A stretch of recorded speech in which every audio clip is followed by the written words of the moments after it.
Alrighty, welcome back everyone. It's Garlaanx here bringing you a new Neverwinter video. And today, as the title suggests, we're going to be talking about the companion hierarchy for the striker companions, single target, and if you're building around recharge speed.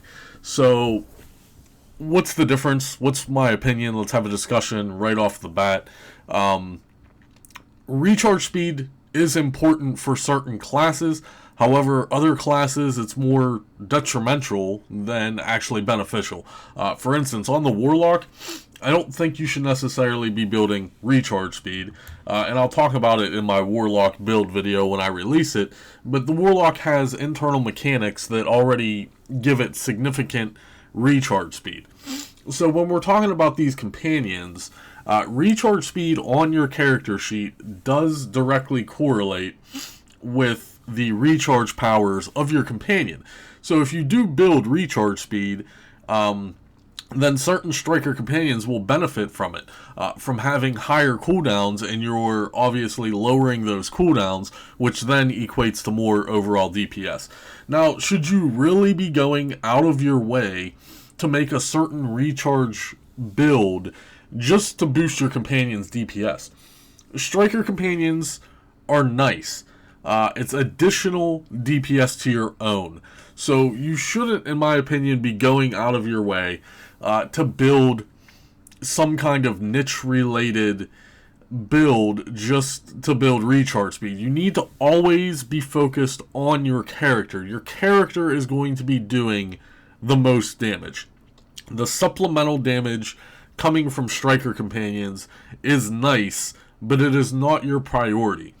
So I don't play every class. I don't know all the mechanics.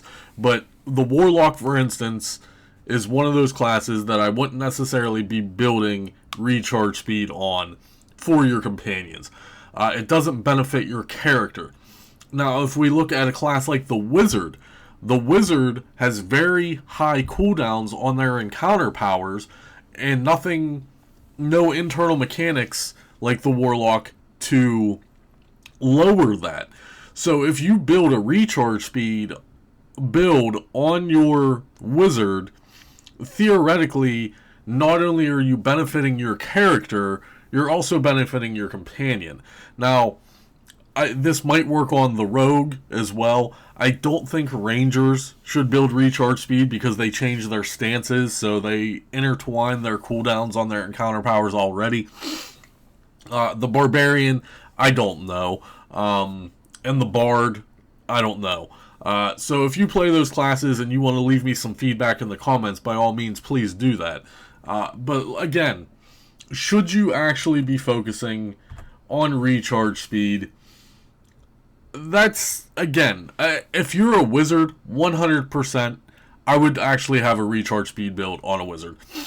Because you're not only, again, are you benefiting your character with those high cooldowns, but then you're also boosting your companion damage as well.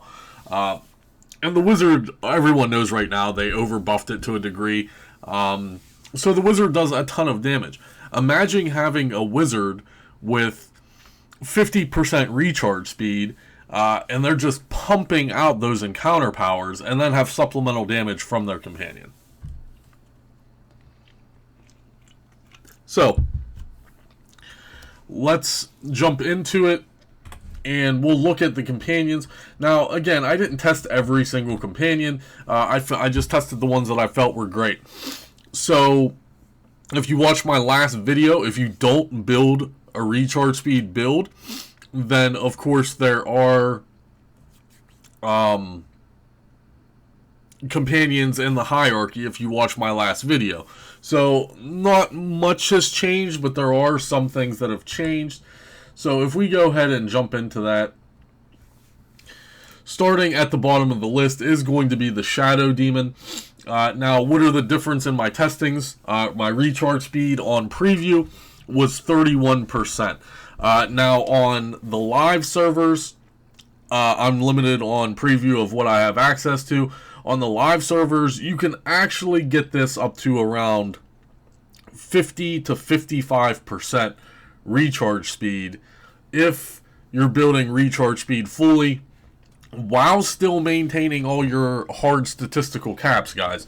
You don't want to not hit those hard caps on your character. You don't want to hurt your character to boost this companion damage. The companion damage is nice, but it's not, the best. It's supplemental damage. You have to focus on your character first. So again, we still did 35k item level dummies, 2 warlords, mythic enchant, 3-minute test cycles, which means every companion I tested was 30 minutes, and then 2 bells, the Lyral Bell for speed and the Lyral Bell for damage. You can intertwine those two, etc. It all leads to more DPS, etc. So again, starting with the Shadow Demon, not very impressive. The Shadow Demon without recharge speed, I believe, was 53,000. For whatever reason, it only went up to 54. Nothing spectacular. The Blacksmith, I believe the Blacksmith was 55,000 on a non-recharge speed build, and then you can see he went up to 58,000. So you're going to notice those increases.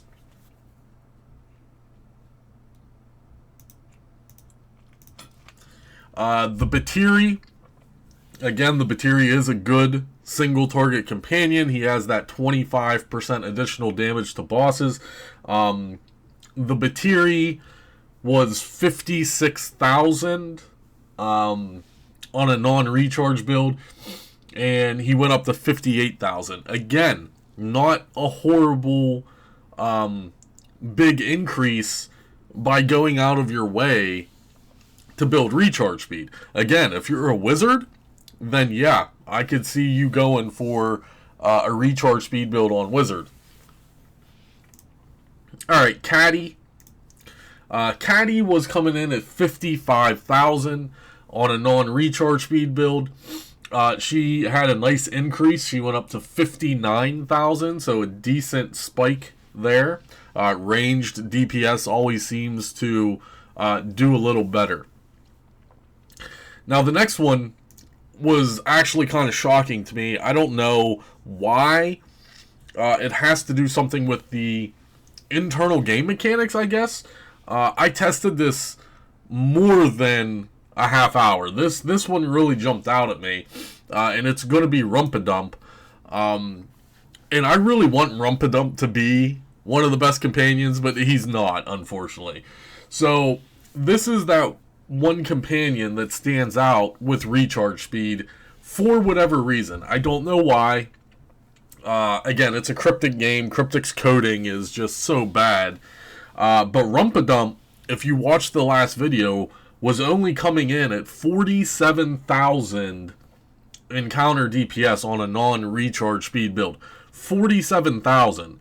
On a recharge speed build, only with 30%, he jumped up a significant amount.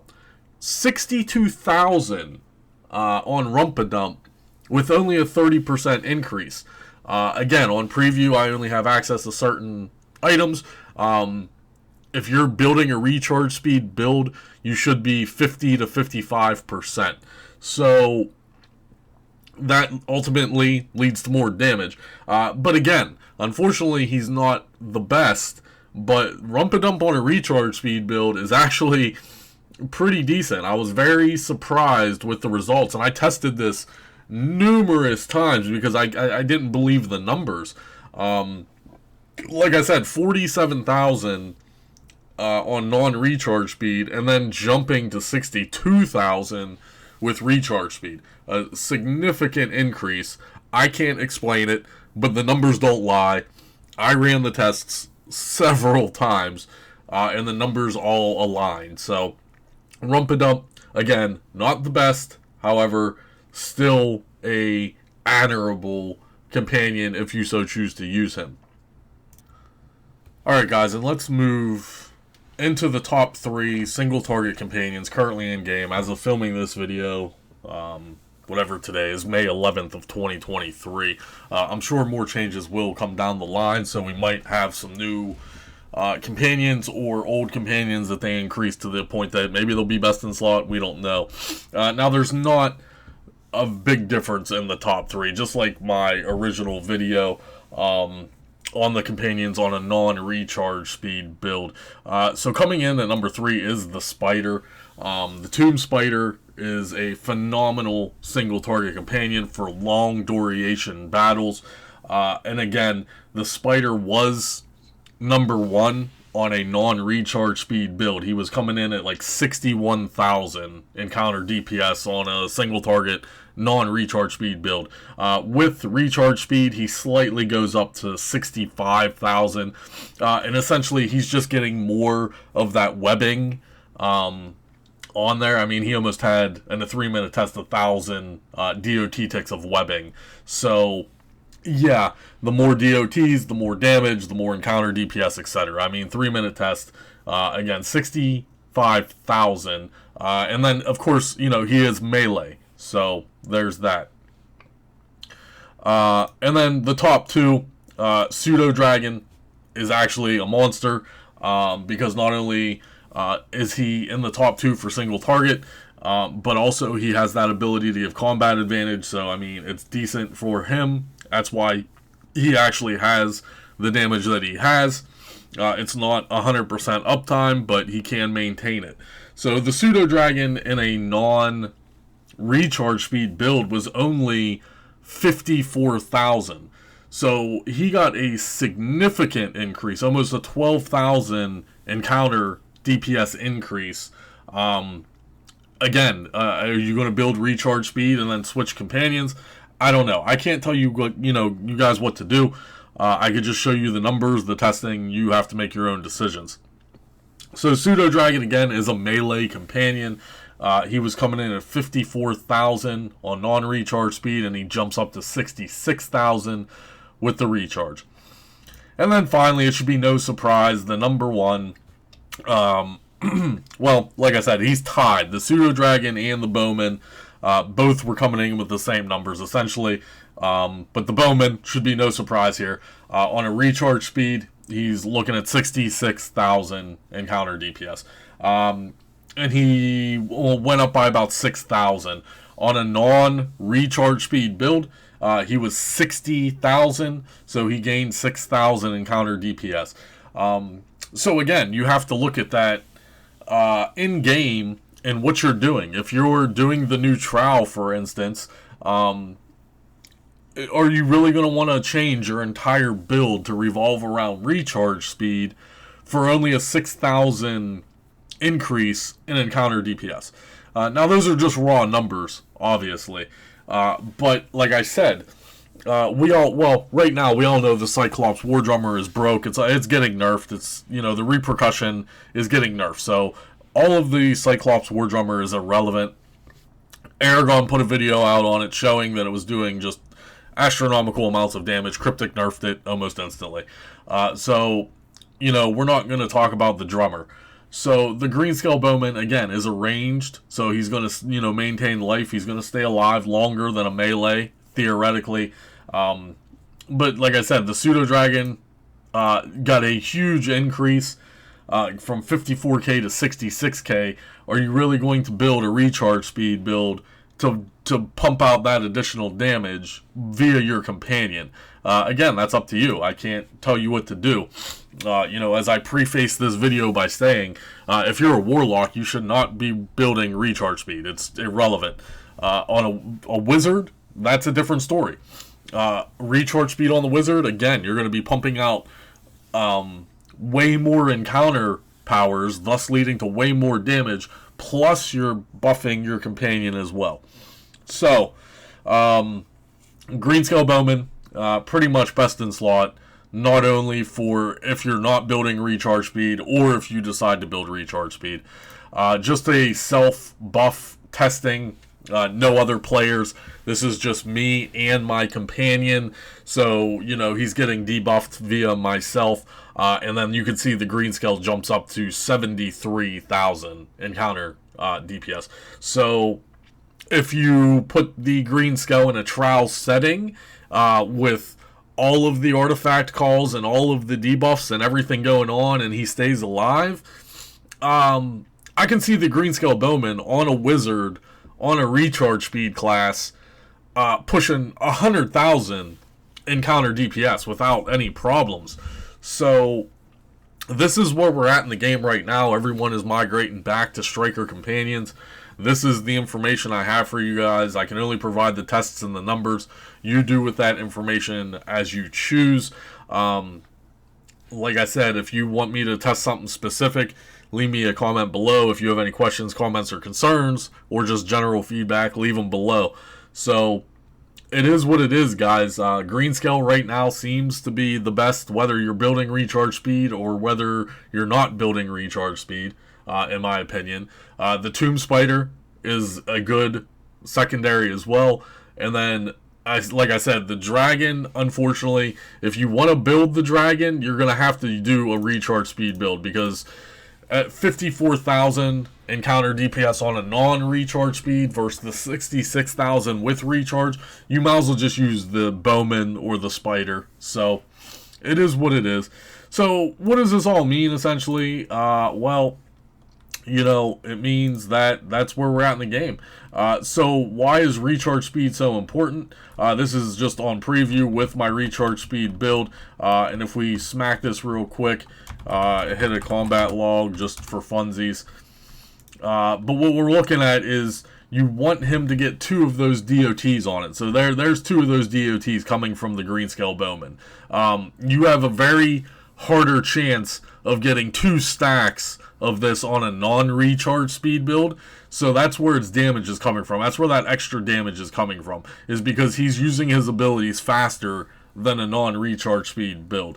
So that's what you're looking for. And yeah, you know, that's what it is. A lot of people don't believe that recharge speed actually affects the companions. We can literally just go over here, set no cooldowns on, look at our statistics. That bumps it up to 100,000 recharge speed, essentially. And then if we go over here, then yeah, he's basically just going to use his big boy attacks all the time.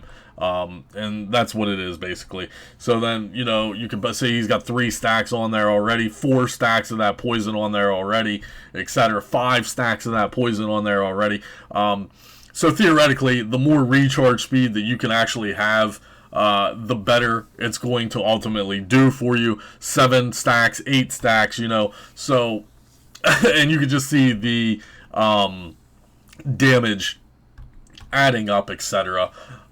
So, I mean, that's what it is. Like I said, that's what it is, guys. Now, that's in a magical world, right? This is a magical world. You're never going to have 100,000 recharge speed in-game. That's just going to be theoretically impossible. But the more that you do build recharge speed, the better it is for you. So if we look at that test that I just did right there, just for funsies, let's look at it real quick here. So yeah, like, this is just an imaginary world. If we look at this really quickly here, if I drag this over here, hopefully you guys can see that. Encounter DPS 547,000. You know, like, it's a joke, and that was only a 50-second test. That was less than 1 minute test. And that's with unlimited recharge speed. So recharge speed does affect companions. A lot of people out there don't believe that. It 1,000% does affect your companion's damage. So yeah, that's just funsies, just to show you guys. Like I said, 547,000 encounter DPS in 1 minute, nevertheless. But that's, again, just to prove the point that encounter DPS does matter for that, you know? And it is what it is. So, you know, down the line, if we're able to actually boost our recharge speed even higher, like I said, on live servers right now, you're looking at anywhere from 45% to 55%. So, yeah, on a wizard, you can see how beneficial that is. On the warlock, not so much. The other classes, I don't really know. Rangers, rogues, bards, barbarians, you guys can tell me your opinions on that, etc. And then we'll just instantly kill this guy here because I'm bored, so for funsies. I want to see him do some big numbers here. Look at the chunks being taken right now. Oh, yeah. Oh yeah, daddy. Oh, it's so good. That's the video, guys. I don't know, like I said, what the future of Neverwinter holds. If, they make changements, or if they make changes to their internal systems or anything, or, like I said, we don't know what the future holds. Maybe they'll end up buffing augments again. We don't know. But as the game sits right now, this is pretty much the current meta. I'll be putting my Warlock build out specifically for recharge speed and non-recharge speed. Again, I highly recommend you don't do that on the Warlock, and I'll explain it in that video. But that's all I got for you guys today. Hopefully you enjoyed the video. If you have any questions, comments, or concerns, as always, leave them below. Share the video with your friends, your guildies, etc. Get the information out there. That's all I got for you. Enjoy the rest of your day, and I'll see you guys real soon.